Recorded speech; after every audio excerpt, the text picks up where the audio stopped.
بسم اللہ الحمدللہ والصلاة والسلام علی رسول اللہ اشہد ان لا الہ الا اللہ وحدہ لا شریک لہ واشہد ان محمدا عبدہ ورسولہ۔ عشرہ ذو الحجہ کا استقبال کیسے کریں، یعنی یہ جو 10 دن شروع ہونے جا رہے ہیں ان کے شروع ہونے سے پہلے انسان کو اپنے آپ کو کیسا بنانا چاہیے۔ مسلمان کے لیے ضروری ہے کہ وہ اپنے قیمتی اور دنیا کے سب سے افضل دنوں کا استقبال بڑے عمدہ طریقے سے کرے، اور کچھ چیزیں جو آپ کے سامنے میں ذکر کرنے جا رہا ہوں ان کا اہتمام کرے۔ سب سے پہلی چیز التوبہ الصادقہ، وہ سچی توبہ کرے، اور یہی ایک مسلمان کے لیے دنیا اور آخرت کی کامیابی ہے۔ جیسے اللہ تعالیٰ نے سورۃ النور کی 31 نمبر آیت میں فرمایا وَتُوبُوا إِلَى اللَّهِ جَمِيعًا أَيُّهَا الْمُؤْمِنُونَ لَعَلَّكُمْ تُفْلِحُونَ، تم سب کے سب اللہ کی طرف توبہ کرو اے مومنو تاکہ تم کامیاب ہو جاؤ۔ اس میں جمیعاً کہا، جس میں مومن مرد اور عورتیں سب کو حکم ہے کہ وہ توبہ کریں، اور توبہ ہی کے ذریعے فلاح اور کامیابی کی بشارت دی۔ توبہ کے فرائض ہیں، پہلا فرض یہ ہے کہ اس گناہ پر شرمندگی اور ندامت کا اظہار کرے۔ دوسرا فرض یہ ہے بغیر تاخیر کیے فوراً اس گناہ سے باز آ جائے، رک جائے۔ تیسرا فرض یہ ہے اس بات کا عزم کر لے کہ آئندہ وہ گناہ نہیں کرے گا۔ اور توبہ کے 3 آداب ہیں۔ پہلا ادب یہ ہے کہ گناہ کا عاجزی سے اعتراف کرے، اور دوسرا ادب یہ ہے کہ زیادہ سے زیادہ گڑ گڑا کر کے رو رو کر کے اللہ سے توبہ کرے، بخشش مانگے، اور تیسرا ادب یہ ہے گزشتہ گناہوں کو بخشوانے کے لیے کثرت سے زیادہ نیکیاں کرے۔ اور یہ جو ایام شروع ہونے جا رہے ہیں یہ دنیا کے سب سے افضل ترین ایام ہیں، جن کے بارے میں انشاءاللہ ہم آئندہ درس میں بات کریں گے۔ اور جو بندہ کوشش کرتا ہے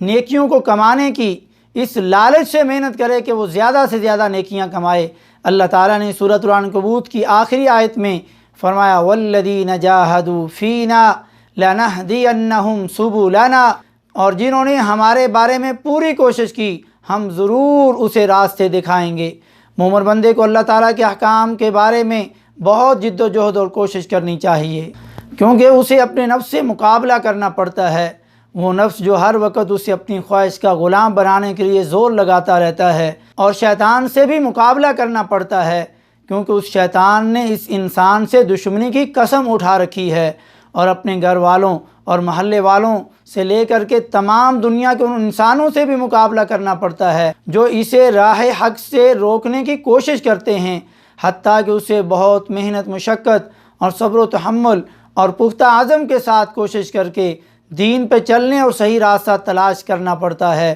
پھر اس پر عمل کر کے فضیلت والے ایام میں مزید محنت کر کے نیکیاں کما کر کے اسے اس راستے پر آنا پڑتا ہے جو راستہ اسے جنت کے راستے پر چلا دیتا ہے۔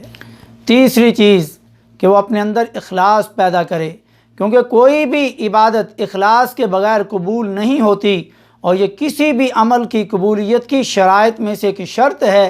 کہ صرف ایک اللہ کے لیے وہ عمل کرے، غیر اللہ کے لیے کسی بھی طرح کا وہ کوئی عمل نہ کرے، نہ کوئی عبادت، نہ کوئی رکوع، نہ کوئی سجدہ، نہ کوئی مدد، نہ فائدے اور نقصان کا یقین وہ اللہ کے علاوہ کسی اور سے رکھے، نہ اللہ کے علاوہ کسی اور سے وہ حقیقی ڈر رکھے کہ یہ میرا فائدہ اور نقصان کر سکتا ہے، اور نہ لوگوں کو دکھانے کے لیے وہ کوئی عمل کرے، کیونکہ جو ریا ہے یہ بھی شرک کی ایک قسم ہے، اور یہ انسان کے جو اعمال کو برباد کر دیتا ہے۔